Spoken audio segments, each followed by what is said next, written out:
Janvier. Non. Mars. Mais il y en a qui l'ont déduit, hein, donc... Non mais tu t'es gouré, donc du coup... On va vous laisser. On va vous laisser peut-être là. Comment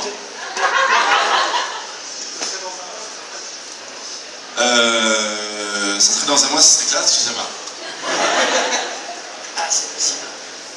Je sais pas. Mais on sait pas. Et même si on savait, on ne peut pas vous dire. Et on n'est pas là pour parler de ça. On est là pour parler de la BD. Oui. Le tome 1, déjà sorti aux éditions Soleil. Le tome 2 va bientôt sortir. Et non seulement il y a Simon Astier avec nous pour en parler. On a aussi la chance d'avoir Olivier Perru avec nous.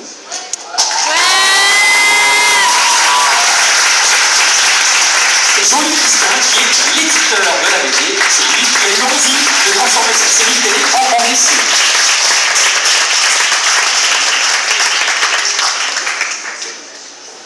Bon, Simon, je vais commencer par toi. Est-ce que tu peux rappeler aux gens qui sont là, qui visiblement ne connaissent pas du tout HeroCorp, qui ne sont absolument pas au courant, quelle est l'ambiance d'HeroCorp et en quoi la série télé est-elle en lien avec les comics? Tu as toujours baigné dans un univers de bande dessinée et de comics. Qu'est-ce qui t'a donné envie de faire une série télé sur les super-héros, en clair? Ouais, je sais, t'as une heure. Oh putain. Vous voulez pas qu'on parle d'autre chose? Bah non. Comment? Ça vaut ta vie. Ouais, c'est... Il y avait Heroes à la télé en même temps, je l'aide un peu, voilà. Il y avait Heroes à la télé en même temps, et tu dis putain c'est énorme, donc j'ai envie de faire ça. On va faire du doublage. Non, bah... les super-héros, l'imagerie des super-héros est liée forcément aux comics, donc j'ai essayé de les intégrer, même si je ne suis pas du tout un grand connaisseur. Moi, j'ai rencontré les super-héros avec le cinéma, mais c'est après que j'ai commencé à m'y intéresser. Je rencontre Olivier encore plus précisément, mais c'est juste une manière d'intégrer cette imagerie-là, de se dire que ça fait partie d'eux, ça fait partie de leur... ce que je trouve intéressant chez les super-héros, c'est d'une leur légende, leur backstory, qu'est-ce qu'ils ont fait, qu'ils sont devenus, ce qu'ils sont devenus, et aussi toute leur image publique, entre guillemets. Le travail, l'esthétique du costume, le nom, la pose, la gimmick. Donc voilà, c'est une manière d'intégrer ça à une série télé, et je l'ai intégré à la série télé de par les comics, qui sont des journaux, et qui remplacent les écrits, c'est les dessins. Je pense que ça va être difficile. Allez, je suis hyper crevé. Là, avant de venir... Allez, parle-nous de ta vie, raconte-nous. Avant de venir, j'étais en train de mixer l'épisode 33. Et dans l'épisode 33... Moi, hier, j'ai fait un film comme carnet pour les potes. Je suis pas sûr que ça intéresse les gens. J'ai mixé l'épisode 33, donc on est proche de la fin, et il y a des rebondissements, mais en veux-tu, en voilà. Signifie que les 32 épisodes précédents, c'est vous à mourir. C'est vous. Non mais c'est pas ça, chiant. Ah ouais, c'est ultra chiant. Non mais voilà, je suis fatigué, mais franchement je suis super content de vous voir. Parce que je suis...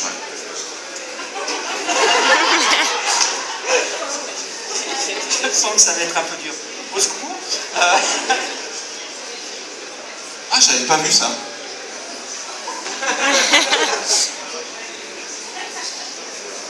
Ça, vous le validez chez Soleil, par exemple, cette espèce de visuel-là. Normalement, ça doit bouger, en fait. C'est voir qu'il faut ça a bougé pendant que nos amis s'installaient, et ça bougera pendant les questions. Ah, ça bougera pendant les questions, sinon ça va détourner un peu le regard, et on va pas regarder. Les images de Bruce Willis en Captain Canada et tout ça. Ah, ouais, super. Qu'est-ce qui vous a donné envie Bonjour. C'est moi d'être poli. C'est pas l'ordre d'éducation. Et c'est comme ça tout le temps. Je veux dire, on va pas vous raconter comment c'est passé au Comic-Con avant pour la préparation. Vous y étiez au Comic-Con? Ouais! Et c'était comme ça. Mais c'était trop bien. 15 000 personnes, ça va.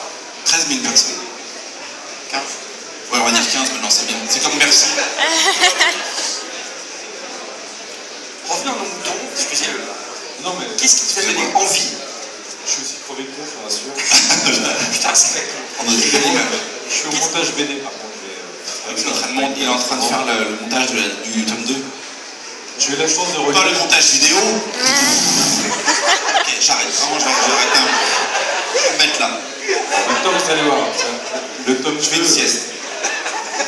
moi j'ai fait donc le montage HeroCorp tome 2 juste avant de venir ici.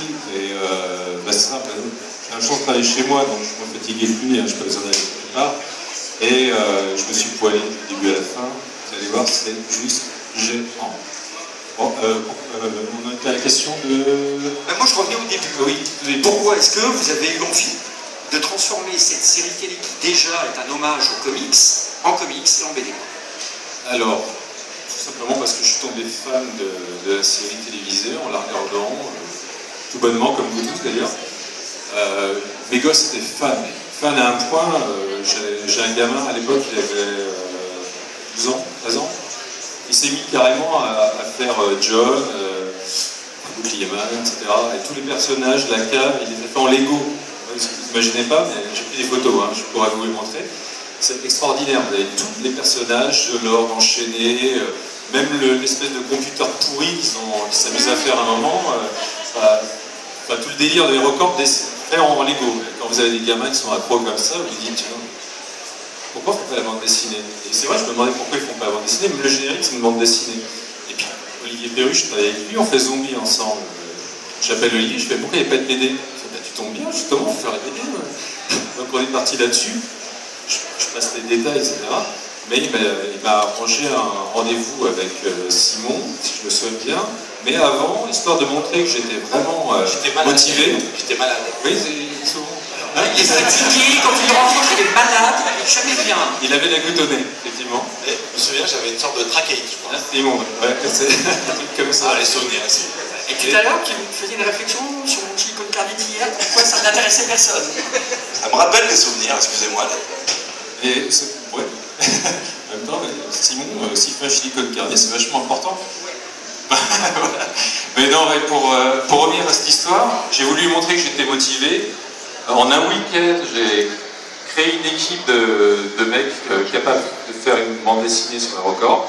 On a fait 4 fausses pages sur un scénario que j'ai écrit à la va-vite. Et on s'est pointé pour essayer de motiver Simon à l'idée de faire cette bande dessinée, alors qu'il était déjà très motivé par lui-même. Donc en fait, ce que j'ai fait n'a servi strictement à rien. Je veux le dire. Alors bon, pour moi, c'était sûr qu'on était motivé. Et on s'est lancé. Hein. Je ne sais plus après comment ça s'est fait, à part que t'es malade à la soirée. Je sais que j'avais des antibiotiques à ce moment-là. Ouais. Et quand on s'est revu, non, après ça a été un peu long parce que c'était compliqué pour moi de rentrer dans votre écriture à vous, qui est loin de la mienne en fait, bizarrement. Et voilà, quand on fait, on apprend, et en faisant beaucoup, on apprend beaucoup. Donc ça a été long, ça a été compliqué de trouver un dessinateur qui corresponde aussi à ce qu'on voulait faire. Et souviens-toi qu'on était en plus dans une conjoncture qui n'était pas facile, puisque... Ah, c'était conjoncture, oui. Conjoncture. Tu n'étais pas sûr de faire la saison 3 au moment où on l'a fait. Oui. Mais oui, c'est vrai que, enfin ça je vous le dis, ça peut vous intéresser, mais c'est vrai que vous savez qu'on en chie pour cette série depuis le début et que la seule valeur sûre qui est là depuis le début, c'est vous, c'est le public. Et il y a eu beaucoup de problèmes à trouver des partenaires et tout, et Jean-Luc, par l'intermédiaire d'Olivier, ce sont des gens qui sont là depuis le début, nous sommes depuis le début, et qui voulaient continuer l'aventure, quel que soit l'avenir de la série. Donc ça, c'est très précieux pour moi, pour nous, pour l'équipe. Enfin, on a même envisagé à un moment donné de faire toute la suite de la série en BD. Voilà. Qu'est-ce que ça t'a fait au début de savoir que ton univers, HeroCorp, dont tu avais déjà fait 2 saisons, allait devenir un univers comics, un univers BD? Est-ce que c'est quelque chose qui t'a semblé évident? Ou est-ce que c'est quelque chose sur lequel tu dis, ah non, les 2 médias sont un peu différents? Ah bah c'est très différent. Mais j'étais très heureux de me dire que... Parce que ces personnages-là, moi je les imagine comme ça, donc les voir en BD, c'est limite une suite logique.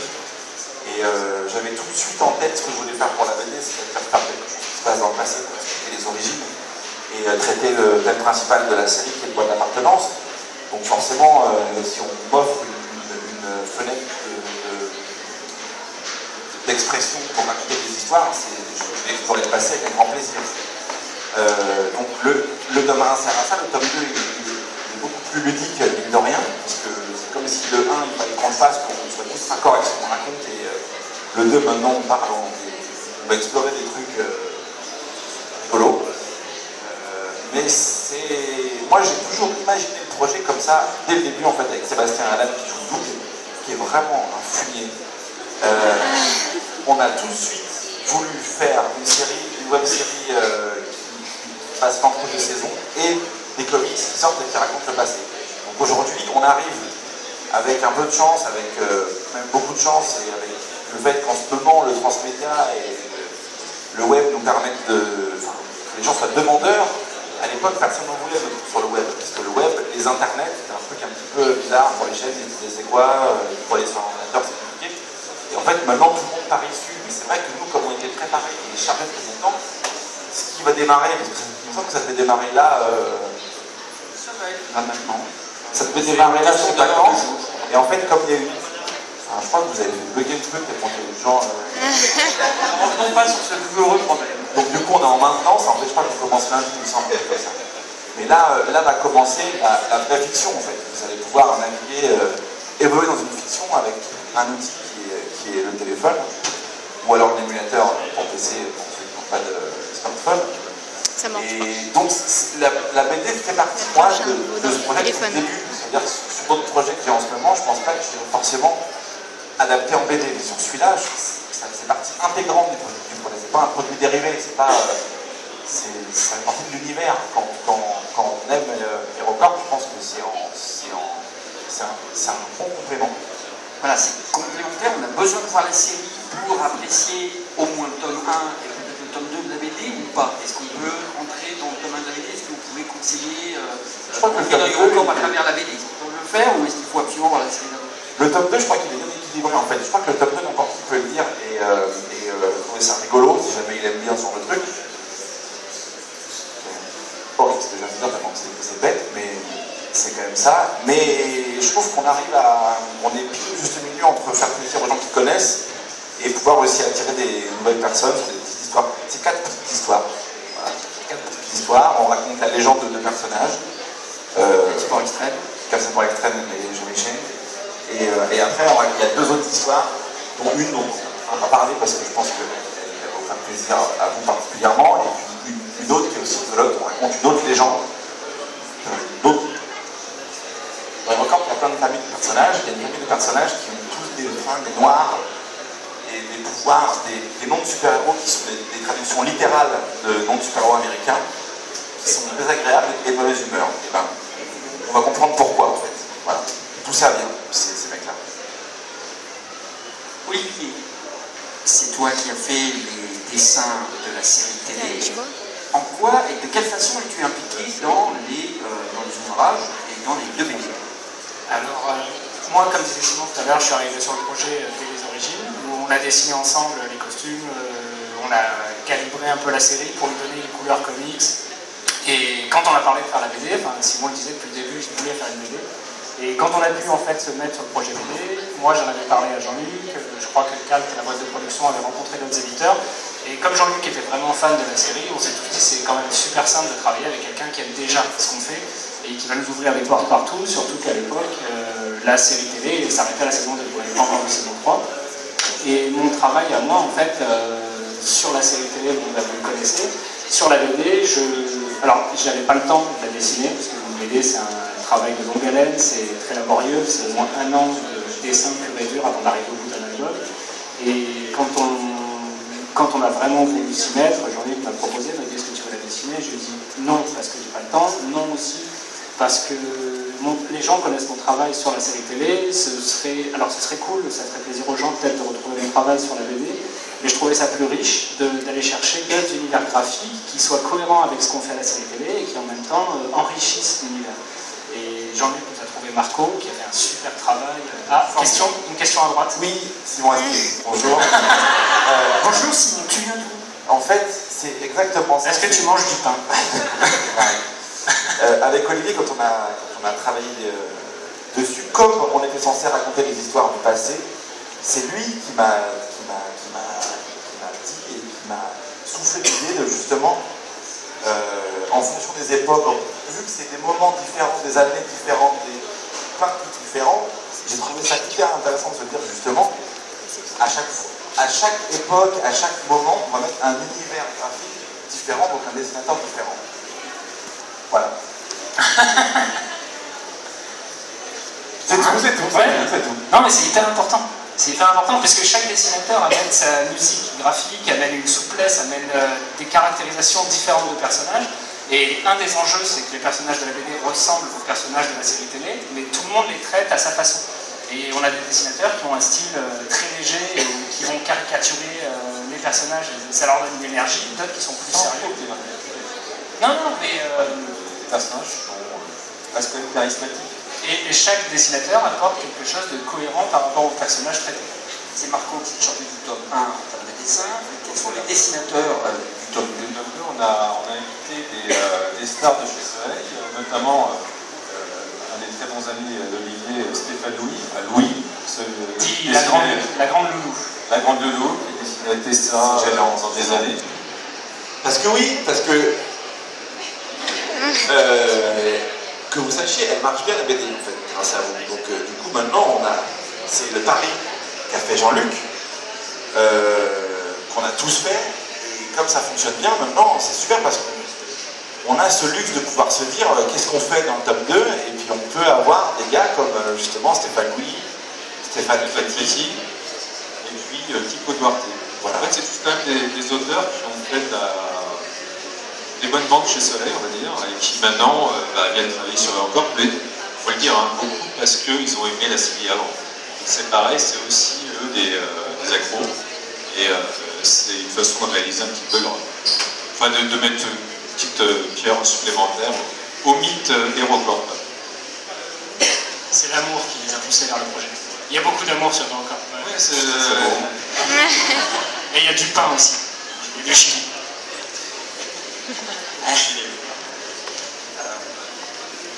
Vous avez parlé tout à l'heure des personnages, du fait que les personnages de la BD étaient en jonction avec ceux de la série. Ça te fait quoi de te voir toi, bébé, dans le tome 1? Ça me fait quoi? De façon plus générale, est-ce que tu supervises, est-ce que toi et Olivier, vous avez supervisé le côté ressemblance, ou est-ce que vous avez votre moitié? Oui. Non, on est trop éloigné, même si c'est l'enfance des héros, même si on les voit enfants. Non, on fait tout. Ça dépend des dessinateurs.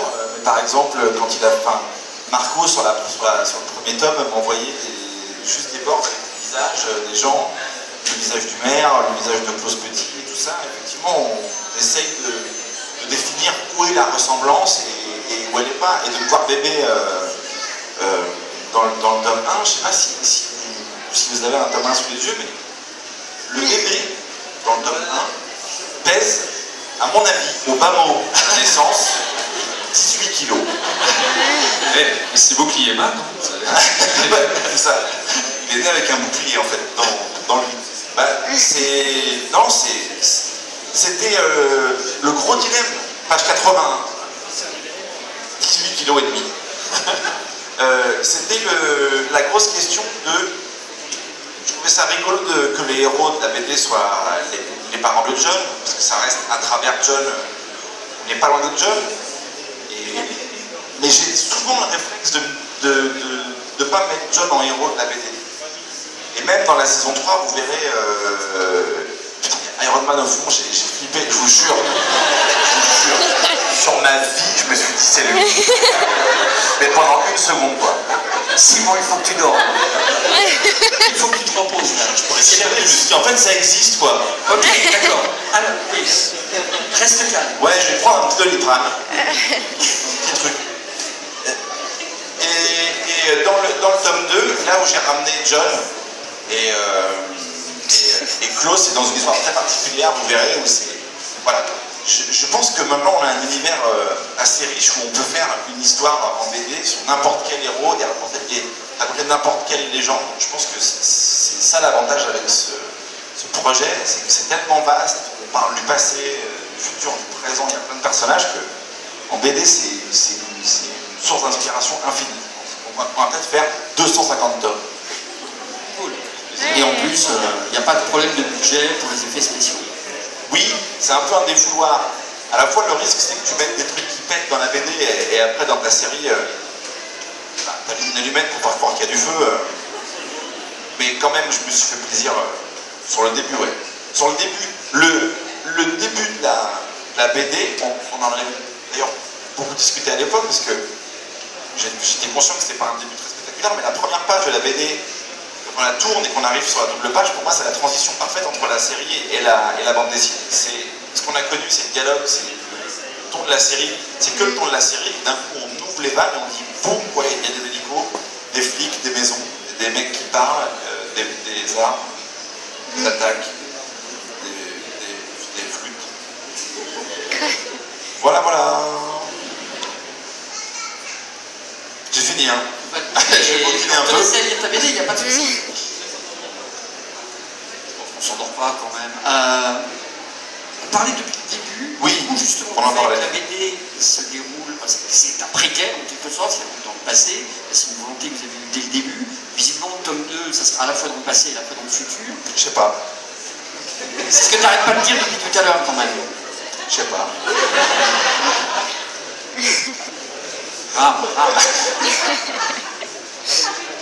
Vous nous en dire plus. On peut t'aider, Non, mais je peux pas. Moi, je laisse Simon dire ce qu'il a envie de dire, parce que je vais pas commencer à raconter. Je connais l'histoire, bien sûr. J'ai lu même le script en brut avant même qu'elle soit BD, donc je connais très bien les histoires, mais Simon, il ne veut pas, je le dis.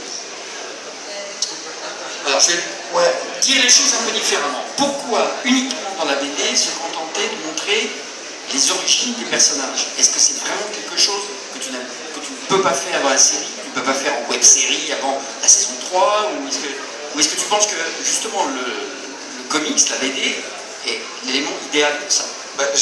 J'ai fait du flashback, c'est vraiment une bonne question. C'est journaliste, toi. J'essaye de trouver un billet, voilà. Non, mais oui, j'ai fait des flashbacks dans la saison 2, avec grand plaisir. Parce que ça, c'est vraiment de l'amusement total, et puis c'était une manière d'introduire, de passer une autre vitesse dans le traitement du thème de la série. Mais en fait, c'est pas du tout me dire que j'ai pas les moyens d'eux, ou que c'est vraiment comme ça que je l'ai conçu. C'est que c'est un autre support. J'adore pouvoir consommer un univers sur plusieurs supports, et que, comme le thème principal de cette série, c'est ça, c'est le point de l'appartenance, c'est le point de l'appartenance chez tout le monde. Je ne traite que de ça tout le temps, en fait. Et même dans les petites histoires, le thème principal, c'est ça aussi. Même s'il y a d'autres choses de traiter. Donc, sur une autre série, je te répondrais autre chose, je pense. Sur l'autre série, je te dirais, je sais pas, peut-être que je vais faire un top sur ce qui se passe entre la séquence 5 et la séquence 8 de l'épisode 3, tu vois, un truc qu'on n'a pas vu mais qui est suggéré. Ou alors c'est en web série, en tout cas, sur Eurocamp, c'est obligé que ça se passe dans le passé pour moi, parce que ça donne un cadre et ça a un rôle très particulier. Parce que c'est lié aussi à ce qu'il y a dans la série, à la présence des livres dans la série. Enfin, Alors, pouvez-vous quand même nous en dire un petit peu plus sur ce qui va arriver quand même dans le tome 2, en ce qui concerne les personnages? Est-ce qu'il va y avoir des crossovers entre les personnages d'HeroCorp et d'autres super-héros? je sais pas.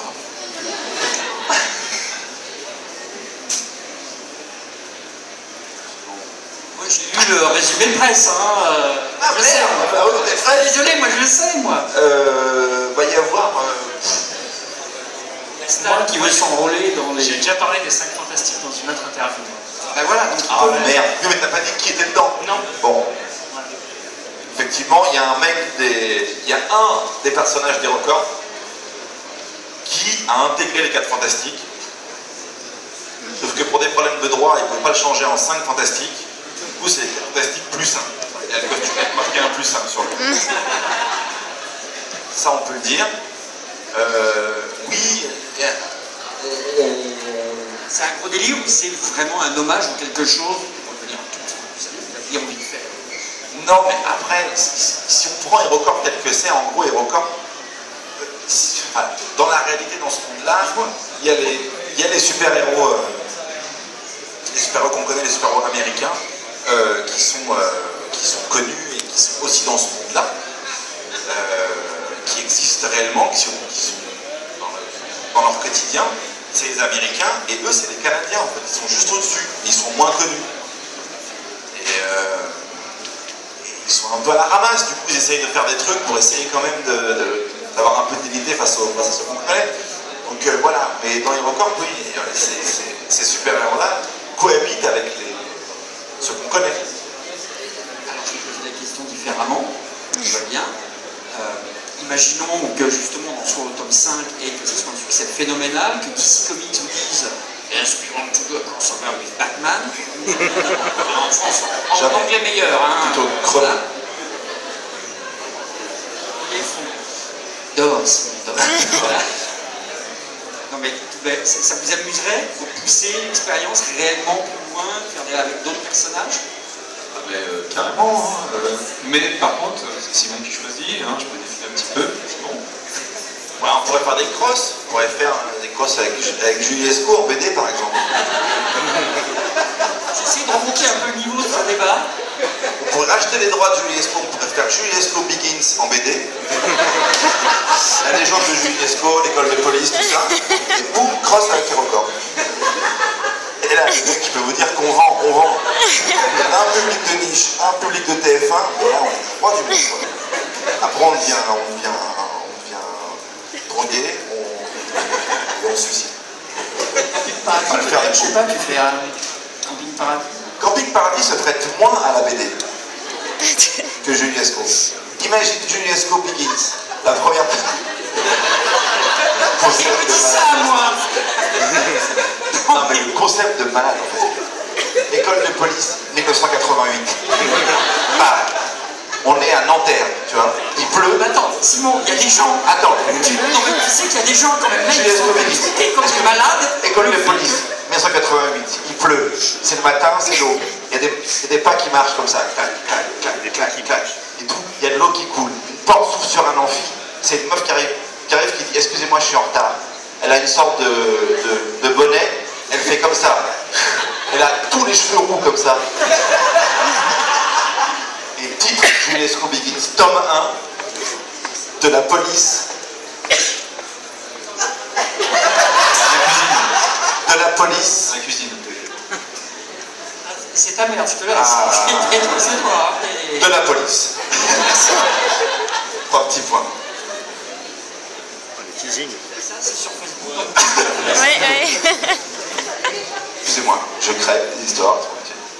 Bonjour.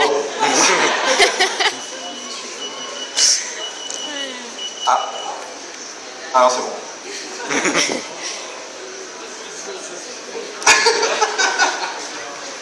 Ah mais pourquoi pas un crossover, oui, plus sérieusement, ce serait marrant de faire des crossovers. Mais déjà, ces personnages, ils font des crossovers entre eux. Hein. Donc ça se voit d'ailleurs dans le prochain tome.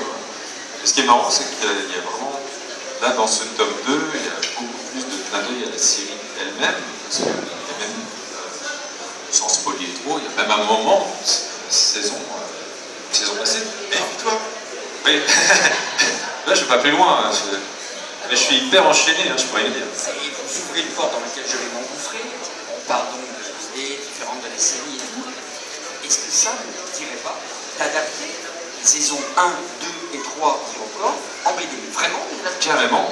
Ah bon? Vraiment. Ah, mais moi, ça me dit carrément. Ah ouais? J'en veux depuis longtemps, ça. Mais oui. Ah moi je savais pas. Ah oui, bien sûr. Voilà, toi tu restes sur Julie Esco et lui. Parle-moi, c'est quoi? T'as mon numéro de téléphone ou quoi? Je rappelle que tu es dans un bon montage du matin au soir, je peux pas t'appeler, t'es jamais là. Carrément. Moi je sais pas. En fait, j'avoue qu'en tant que. Sérieusement, est-ce que. Non mais en tant que spectateur, moi je sais que c'est pas ce que j'irai chercher. Mais après, si ça part d'une envie sincère et que d'un coup on en fait un truc rigolo et tout, et que ça. Pourquoi pas? Mais c'est vrai que j'ai. Il y a toujours moyen en plus de dénigrer le truc, c'est-à-dire que tu n'es pas obligé de faire une adaptation 100% équivalente, mais par exemple, il y a d'avoir un petit décalage par rapport à. Ah bah là ça me plaît. Et tu restes sur la même continuité, avec ce petit décalage tout le temps où tu défigures qu'à travers le regard d'un autre personnage, etc., une voix off. À la fin, tu arrives à. Finalement, c'est un supplément et en même temps, c'est quand même ça. C'est toute la merde. On va faire un signe. Bah, ok. Bon, bah. Bah, j'allais dire, moi, de base, avant que Jean-Luc j'aurais été contre. Mais là, comme il l'a dit... Oui, il l'a bien vendu. Hein. Voilà, c'est ça. Mais ça, c'est les mecs... L'après-midi filant, on va aller travailler. C'est les éditeurs. Et non, en fait, du coup, l'idée était d'adapter un matériel qui existe déjà et qui a déjà été vu, donc ça n'a pas grand intérêt. Pour les spectateurs, quand j'ai vu la télé, je crois pas que relire un truc que tu as déjà vu, c'est pas génial. Mais par contre, l'idée de raconter les saisons et puis d'adopter des points de vue de personnages différents, ça peut être pas mal parce que oui, ça peut redonner du fond et percevoir des événements qu'on connaît. Justement, la surprise, elle est là, de raconter des choses qu'on connaît et puis d'aller chercher des angles différents. Oui, donc du coup, c'est un vrai éditeur. Hein. Il y a des vraies idées. On va peut-être vous laisser la parole. Et peut-être qu'on va essayer de faire d'autres BD avec Jean-Luc. Moi, j'ai des trucs. Et peut-être qu'on va essayer de faire des machins ensemble, d'autres trucs. Parce qu'on s'est vraiment rencontrés. Parce que là, c'est plus Ionesco, ça pue quand même. Évidemment. Excusez-moi. Ceci j'ai l'impression. ça pue, mais c'est un vrai potentiel commercial. Et là, du coup, tu nous renvoies tout ton côté col blanc, je fais des remarques de droite, tout ça. C'est très compliqué. Allez-y, je vous en prie. Moi, je vais regarder là le point. Jamais les conférences avec Simon. C'est donc lumineux, hein, d'accord. Par contre, c'est vrai que faire des bandes dessinées en dehors des records, avec Simon, on a déjà évoqué la question. Ouais, on s'est s'est au mois de mars dernier. Ouais, Moulin. on va en faire. On va en faire, c'est marrant. Et peut-être même, alors si on arrive à le faire, si on arrive à le vendre, si ce que j'en vois dans les plaît, évidemment, je dis pas ça pour ça, mais j'ai même un projet qui me tient à cœur énormément. En fait, je suis tellement des fois un petit peu fatigué du fonctionnement de la télé que j'ai un projet que je rêve de faire depuis longtemps, que je pense que je vais écrire en BD et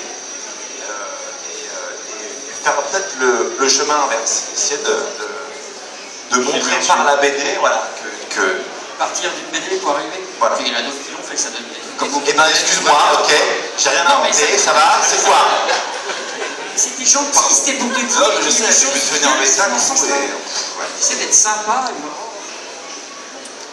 Est-ce que vous pouvez répondre? Est-ce que quelqu'un a un iPhone 5S sur lui?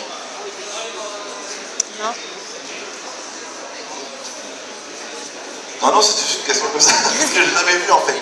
J'aimerais bien voir, parce que l'iPhone 5S couleur champagne, au début je me suis dit non, et en fait peut-être que c'est mon côté féminin qui s'exprime.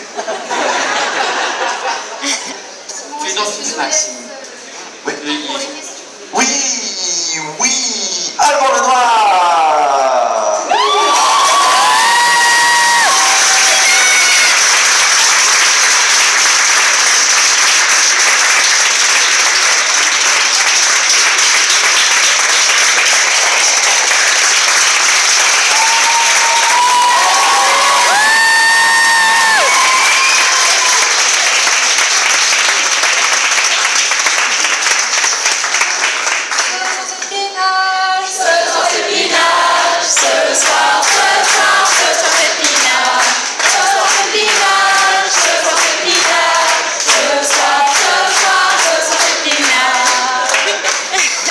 Les clients de la Fnac qui disent mais c'est quoi? Qu'est-ce qui se passe? Bonjour Alban, merci d'être avec nous. Alban va être à la séance de dédicace qui suit cette conférence donc dans maintenant à peu près un quart d'heure. Voilà. Et qui aura lieu ici. Absolument. Oh, des ouais. questions, allez-y. Bien. Pas sûr. Une question et un service. Sur l'iPhone 5, non? La première question, c'est ce que vous disiez tout à l'heure. Vous disiez que vous pourriez peut-être réadapter en BD les séries déjà faites. Est-ce que vous avez pensé à faire en série ces BD-là? Ce serait beaucoup trop cher. Donc du coup, ça c'est la réponse que je te dis vraiment, et si je veux réfléchir un peu, je dis non, parce que je pense que cette histoire-là doit rester en BD, c'est très important que ça reste dans ce support-là, qu'on traite le passé, si tu veux, sur un tome de BD, plutôt que de l'amener à l'écran derrière. Voilà. J'aurais un petit projet à vous présenter. Est-ce que vous avez 3 minutes à faire conférence pour... Je sais pas. On verra si on a le temps, bien sûr. Sinon, moi, je vais faire un petit papier. parle 3 minutes. Ça marche. Ok, merci. C'est pas une mauvaise idée d'adapter ça à la télé et en version animée. Ouais, En dessin animé. ouais. Carrément, ouais. Alors, Aujourd'hui, voilà, t'as les moyens pour faire ça. À la Non, mais télé, c'est vrai. d'accord, mais- Après, je pense juste à la dose de travail que ça serait. Et, Il n'y a pas de souci. Bosse un peu. et du coup, j'ai un peu éditouré. disons que ça fait 1 an qu'il travaille sur la saison 3, t'as vu son état? 1 an et 2 mois. Ouais. 1 an et 2 mois, mec, tous les jours, ok? Vous êtes en direct. Pardon. J'ai fini de travailler dessus moi, cette semaine, je suis prêt. Lui, il est dans un état de pire que moi. Alban, la tête qu'il fait, je l'ai jamais vu comme ça. Parce que lui, cette année, il a donc dû faire pas 15 épisodes, 15 dessins, il a dû faire 35 dessins. Avec des changements en cours de route. Alors, j'y suis pour Ouais, rien. non, Je c'est ne demandais pas de un chat, Donc non, un dessin animé, oui, il devient transparent là, si on fait un dessin animé. mais pourquoi pas? Question. Alors. En fait, moi, c'est pas vraiment une question. Ouais. C'est pour essayer de réveiller Simon. J'ai des bonbons, les Quoi? Voilà, ouais. Ça a marché. Ah là c'est la fête. Hein. Je la mets. Merci. Merci beaucoup. Merci. Oh putain, c'est la fête. Merci beaucoup, merci beaucoup, merci à tous. On achète avec des bonbons.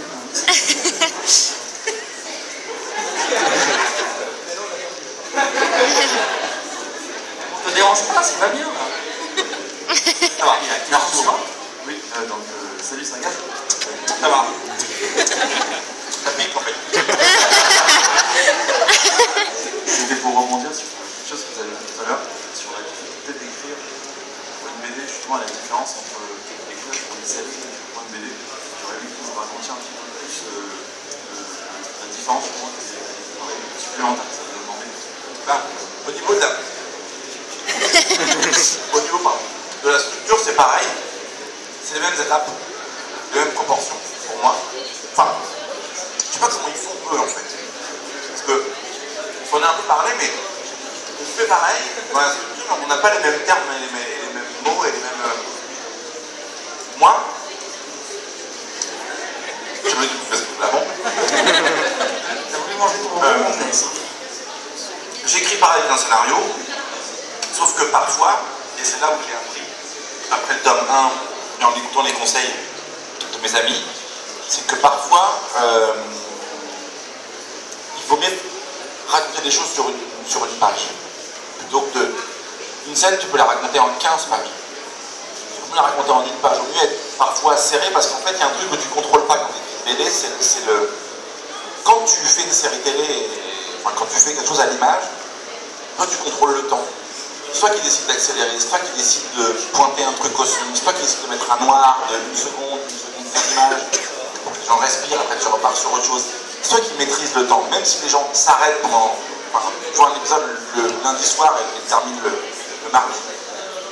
Eux ont coupé le temps global, mais c'est toi qui maîtrises quand même quand eux mettent lecture. Et là, non. Donc en fait, le plus compliqué, je dirais, c'est d'essayer de se dire... d'écuyer un rythme de lecture.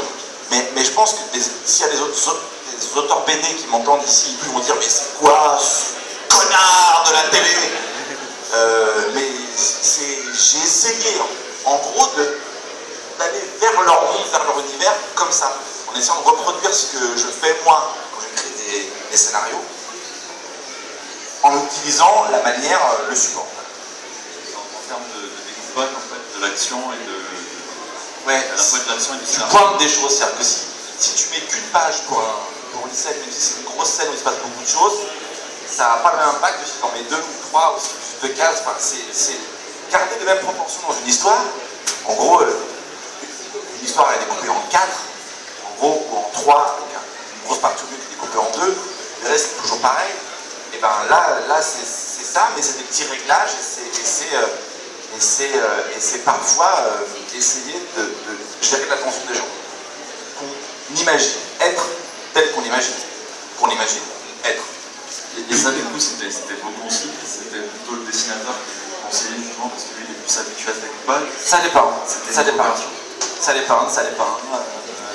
Sur le tome 1, j'étais un autiste du découpage. En fait, je parlais de tout, je parlais même pas. En fait, je lui parlais limite comme je parlerais à un chef-op, à un cadreur, en fait.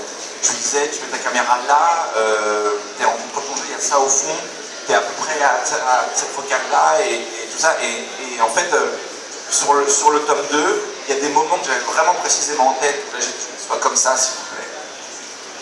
Parce que quand même, il y a un respect pour la politesse. Et après, sur d'autres trucs, je disais, sur ces 2 pages-là, il se passe ça. Voilà l'action. Et en fait, j'écrivais une page de scénario. Et en fonction de la sensibilité des mecs, c'est différent.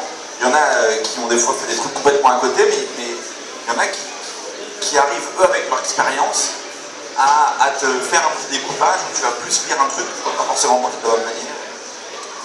Et voilà. En fait, la grosse différence, juste pour être un peu technique par rapport à ta question, c'est que, par exemple, s'il va filmer une scène où Olivier Perru se sert de l'eau, etc., ça va se faire en un plan séquence, la caméra devant, c'est fait. Nous, en bande dessinée, ça va faire 3 cases. La case où il saisit la bouteille, la case où il se sert et la case où il boit. C'est ça la toute nuance de la bande dessinée par rapport au film. Et même le dialogue sûr, c'est pas tout à fait pareil. Exactement. Le dialogue, c'est compliqué parce que comme moi, c'est vachement dialogué ce que j'ai fait sur le tome 1, j'ai essayé de tirer plein de trucs. Et eux, ils m'ont dit, mais ouais, mais c'est bien, mais faites parler quand même les mecs, quoi, pas qu'ils disent des trucs, quoi. Donc on a rajouté un peu de dialogue, mais c'est vrai que c'est compliqué de se dire, tu vas faire un champ contre champ de 8 pages sur un mec qui dit, mais qu'est-ce qu'on fait, plus de grappin et tout ça. Et non, en fait, il faut essayer de jouer avec les off, de jouer avec les gros plans, de mettre plusieurs répliques par case sur une humeur, enfin voilà, c'est ça. Oui, il n'y a pas de musique, sur le papier, il n'y a pas de musique. Donc si tu mets pas de dialogue, il n'y a pas de son quelque part. C'est vrai que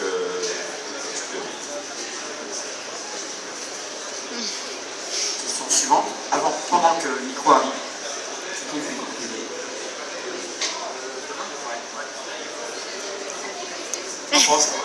et toi, t'as envoyé des photos de toi, jeune, pour que ça soit ressemblant?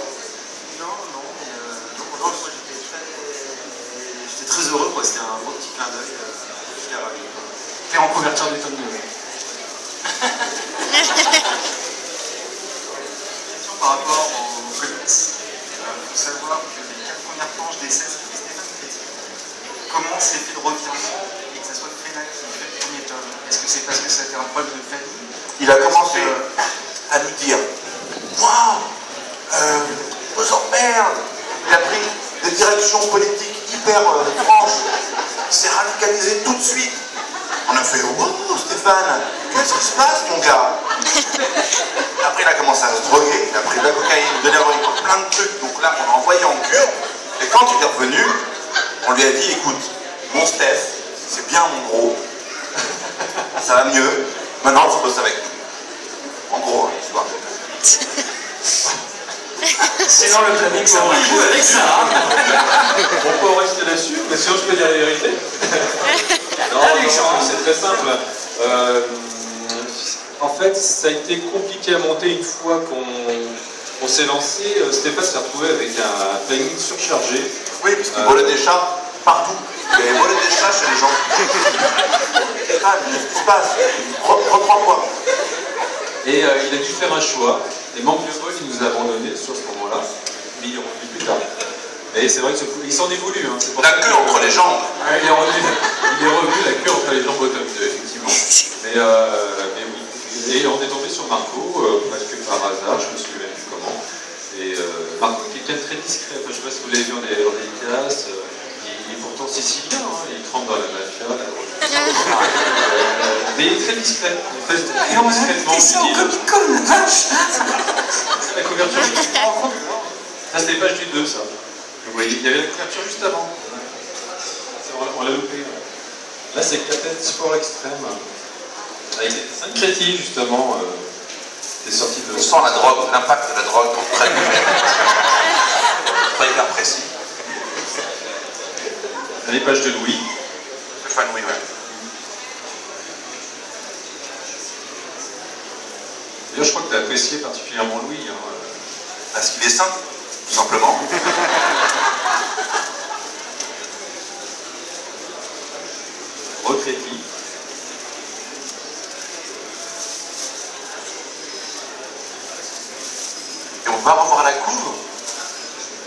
Parce que vous l'avez tous vu la coupe ou pas? Putain, d'accord, super. Bon, bah non alors. À vous. Une quoi? Levez-vous. Une vraie question? J'ai une vraie question. Qu'est-ce que t'insinues là, par là? Non, les héros Corp News, est-ce que vous avez pensé à les sortir pour de vrai? Ouais. Eh bien, nous y avions pensé, mais c'est très compliqué pour le coup, ça. Parce qu'il faudrait un éditeur, il faudrait un truc Panini, genre, qui les sorte en presse, ouais. Et c'est compliqué. Il y a une ouverture ou pas? Pardon? Vous avez une ouverture pour les sortir?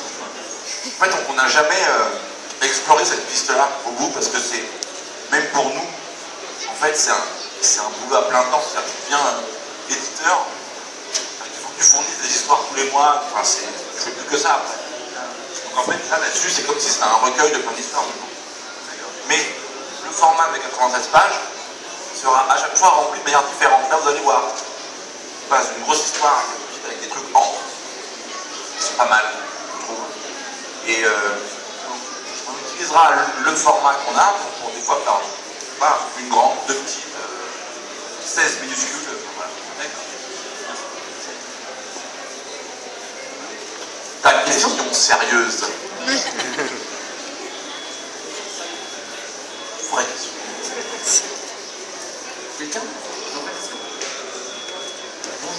Vous disiez récemment que vous avez changé d'avis sur le crowdfunding. Est-ce que vous envisagez dans l'avenir de faire intervenir plus les fans dans la partie, pour participer à la série ou au BD? Dessin animé. Ouais, au dessin animé. Ouais, dessin animé. J'ai changé d'avis. En fait, c'est une discussion que j'ai souvent avec François Descraques. Je ne sais pas si vous connaissez. Ouais. Bon. Et on était, on était vraiment extrêmement contre tous les deux. Parce qu'on disait que c'était pas aux gens de payer les salaires, de payer les camions, de payer les caméras. En fait, aujourd'hui, ce qui me fait changer d'avis, c'est nous. Parce que c'est un grand débat qu'on a tous ensemble, en fait, dans ce métier-là, avec cette bande-là. On se croise, on se dit, mais c'est quoi l'avenir, en fait? Parce que nous, pour être à la télé, c'est un combat. Vous êtes témoin, acteur de ce combat, vous voyez ce que je dis.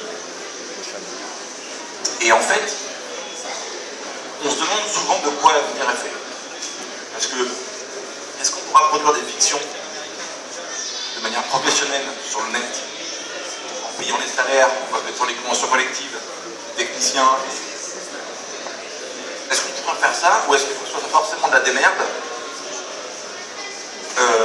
L'avenir de la télé, c'est quoi? Quand on voit il n'y a pas de jugement de valeur dans ce que je vais dire vraiment. Mais moi, en tant que spectateur, je trouve que ça manque de 26 minutes, comédie, un peu transgressif, un peu subversif, en tout cas racé, dans un univers franc. Culturellement, nous en France, la fiction, des trucs de famille, de flics, parce que c'est une tradition, c'est ancestral, j'ai envie de dire. Mais pour nous qui aimons faire des trucs sur d'autres sujets, et donc destinés, d'après beaucoup de gens, à des petits publics, parce que pour le coup, je pense que c'est une erreur, de plus en plus, on ne fera jamais 11 millions de spectateurs avec Aéroport. Mais tu es en access prime time sur France 4. Et on sait à quel point l'access prime time. Oui, mais c'est France 4. C'est France 4. C'est France 4 qui est un diffuseur qui n'a. Mais c'est pas Equidia qui. Effectivement, on a quand même, ça serait drôle. On parle pas de cheval du tout. J'ai le petit chevaux dans la. Si, chevaline. Produit de chevaux. Je sais, en fait, je sais pas quoi dire. Je pense qu'aujourd'hui, contrairement à avant, si je me trouve au pied du mur et que je me dis maintenant on va terminer la série, si je sens que les partenaires ne me suivent pas comme j'aimerais qu'ils me suivent, que je sois rassuré, je pense que, par le moyen de je sais pas qui, on essaiera de se parler et de se dire qu'est-ce qu'on fait. Est-ce qu'on fait la fin? Est-ce qu'on fait la suite? Est-ce qu'on fait, je sais pas, mais qu'est-ce qu'on fait? En tout cas, aujourd'hui, je me dis que c'est la manière d'avoir une liberté totale et de faire des trucs pour les gens. Parce qu'au final, nous, cette série, on l'a fait pour les gens, et c'est avec les gens qu'on parle, et c'est avec les gens qu'on vit l'histoire. Et souvent, à la télé, les gens ne savent même pas ce qu'ils diffusent. Et là, du coup, France 4, ça a changé chez eux et machin, et c'était une chaîne moderne, et des enfants, bon, je ne vais pas le dire, mais qui a des... et qui fait des paris sur on va faire de l'access avec ça, on va mettre Doctor Who, on va faire Masterclass, on va faire des émissions quali sans baisser son froc, son pantalon, à faire de la télé-réalité et des émissions très lumineuses et très vulgaires. Voilà, ils restent dans une ligne. Moi, je les soutiens de tout mon cœur. En plus, ils font du basket maintenant, donc c'est juste. Voilà. Jusqu'où ils vont aller, nous, on va les suivre. J'espère qu'ils vont nous suivre aussi. Voilà, je sais pas. C'est une réflexion que j'ai. Hier, je faisais une interview pour la promo d'HeroCorp 3. C'était la discussion avec le mec pendant 2 heures. Et on n'a pas eu de conclusion. Je sais pas, mais je suis moins fermé, clairement, aujourd'hui, parce que c'est une manière d'être directement face aux gens. Et moi, je fais des trucs pour les gens. En fait, après, si ça m'amène des choses professionnellement, si ça me donne des bonnes critiques, des machins, j'ai envie de dire, c'est pas ce qui me reste quand je rentre chez moi. Quand je rentre chez moi, ce qui me reste, c'est ce que j'ai vécu au Comic-Con, par exemple. C'est de vivre cette histoire-là. Et quand on me disait, oui, mais tu te rends compte, tu passes d'M6 à comédie, il y a moins de monde, et les machins, et c'est pas un bon plan de carrière et tout. Bizarrement, en fait, ça peut paraître très naïf, mais moi, je m'expliquais pour ces raisons-là. Donc, moi, ça me correspond. Ce que je vis là, ce n'est que mon avis. Il y en a plein qui diront que c'est de la merde, et ils auront raison. Mais pour moi, l'essence qui me fait tourner, c'est ça. C'est pas le truc pour les gens, voir la réaction des gens. Et d'avoir cette relation-là avec les gens. Donc si le crowdfunding me permet par défaut de le faire, je pense que je lâcherai mes principes que j'avais avant très très haut en me disant mais non, c'est pas comme ça, il faut que c'est la télé de se bouger et tout. Pas non plus être borné, idiot et se dire que le monde va changer. Le monde va changer si toi aussi tu changes. Et si tu essayes avec les règles du jeu, de les modifier, il ne faut pas être fermé à ça. Aujourd'hui, je modifie un peu. C'est la phrase la plus longue du monde. Tu nous as niqué l'ambiance avec ta question là. Vraiment. Alors, voilà, l'ambiance, parce qu'en plus, on doit terminer, parce qu'il est 17h déjà un peu passé. Le tome 2 est prêt. Est-ce qu'il y aura un tome 3 Bon, Simon doit nous l'écrire là. Ça va mal barré. Ouais, je vais l'écrire un petit peu. Mais je vais l'écrire. Oui. Bon, par rapport à ce que tu viens de dire, qu'est-ce que tu penses de l'exemple de France-Québec, qui est financé en partie par la chaîne OCS et qui va se financer sur My Major Company, et en contrepartie qui fait participer les fans, qui fait avoir des DVD, etc.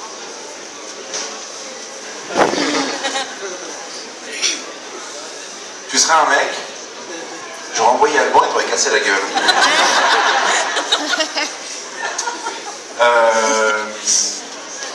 En fait, je ne peux pas mentir à ce public, et encore. Donc je ne vais pas répondre à cette question. Je ne me suis pas exprimé publiquement dessus.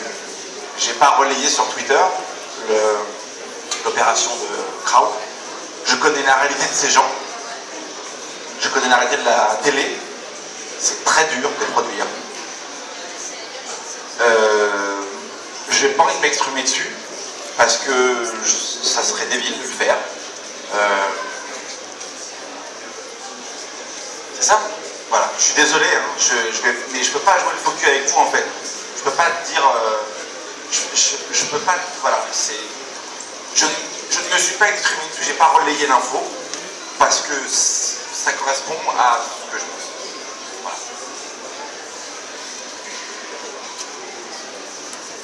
Donc, top 3. T'as vu comment t'as tout planté, quoi. C'était bien. J'avais fait tout un truc sur Julie Lescaut Begins. On aurait pu terminer. Mais justement, les gens vont partir d'ici en se disant c'est dur quand même le moment sur France Québec et tout, alors que dire oh là là, Julie Lescaut Begins, quelle parade. Non, c'est discours, bien. Par contre, Tome 3 et saison... Tome 3. Tome 3 de la on le BD. fait. Et saison 4 de Record. Si ça marche à la télé. Mais oui.